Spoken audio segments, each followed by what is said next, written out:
আমার ছেলে নিয়ে গিয়েছে, আমার ছেলে এনে দিতে হবে। আমার সাগর আমার ছেলে নিয়েছে, ধরে নিয়ে চলে গিয়েছে, আমার ছেলে দিতে হবে, আমার ছেলে চাই। আমার বুকে পিস্তল ধরেছে, আমার ছেলে আমার কাছ থেকে আমার বুকে, আমার ছেলে আমার ফিরিয়ে দেন।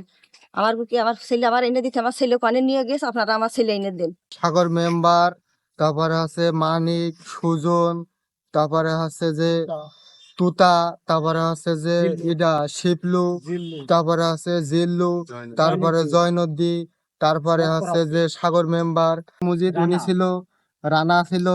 এরা সবাই এসে আমার আম্মুরে মারধর করেছে, আমার ছোট ভাইরে ধরে নিয়ে গিয়েছে, আমার আম্মুর বুকে পিস্তল ধরেছে, জামা কাপড় টানাটানি করেছে, আমার আম্মুর জামা কাপড় পর্যন্ত ছিঁড়ে দিয়েছে। আমি থানায় আসছি কেস করতে, ওসি স্যার এখনো আমাদের কেস নেয় নাই। আমার আম্মুর গুলি ঠাকাইছে বুকে, জামা কাপড় ছিঁড়ে দিয়েছে। আমার আব্বুর কয়েছে যে "এই গুলি কর ধস করে বাচ্চাকে ধর", এই কথা বলেছে। তখন আমার আব্বু চলে গেছে। আনুমানিক 8টা-9টার দিকে আমার ছেলে দোকানে গেছিল, নাম শিপন। তারে মারধর করেছে, ওই জায়গাতে করে লিচু বাগান মুখে দৌড়িয়ে আসার পরে আমার ছেলে অন্তে ওরা নিয়ে চলে গেছে কয়জনে। নিয়ে যাওয়ার পরে আর 10-12 জন লোক আমার বাড়ি পার গেছে, যেয়ে আছে যে আমার স্ত্রীর বুকে পিস্তল ঠেকাইছে, ছিঁড়ে দিয়েছে, আমার গুলি করার কথা বলেছে। আমি দৌড় মারিছি, আমি লক্ষ্যটা ক্লিয়ার সব চিনতে পারছি। আমার আছে বাইরে আলো দেওয়া ছিল, সেই আলোয় আমি চিনেছি।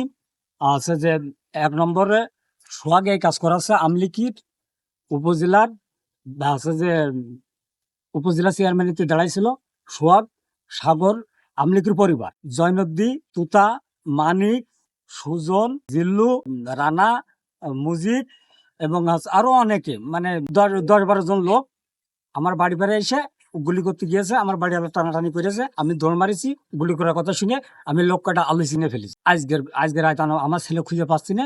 আমি থানায় মামলা করতে আসি, ওসি স্যার তদন্ত করতে তার টিম পাঠাইছে। তার টিম এসে যে ফলাফল দেবে তারপরে মারলে আমার অভিযোগ দিতে বলছে। এত বড় ঘটনা, বুকি পিস্তল ঠেকাচ্ছে, আর আমি অভিযোগ কেন দেবো? আমি এর সুষ্ঠু বিচার চাই। এই দোকান, আক্তারের দোকানটা আমার ছেলে দাবড়িয়ে ধরে মেরেছে, তা 10-12 জন লোক আমার ছেলে নিয়ে চলে গিয়েছে। আমার ছেলে খুঁজে পাচ্ছি না, নিখোঁজ। আমার ছেলে খুঁজে তারপর গিয়েছে আমার বাড়ি পারে, তারপর আমার বাড়ি পারে গেছে, বাড়ি পারে যে ওর কাছে গুলি কর। আমার মেম্বারের সাথে ওই 10 জন লোক আছে, তার সাথে ছিল সুজন ছিল, তারপর মানিক। কোনো অপরাধ না, আমার ছেলে দোকানে গেছে, দোকানটা আমার ছেলের এই অবস্থা। থানা মামলা করবেন, আমার ছেলে খুঁজেই নেই, কোনো মামলা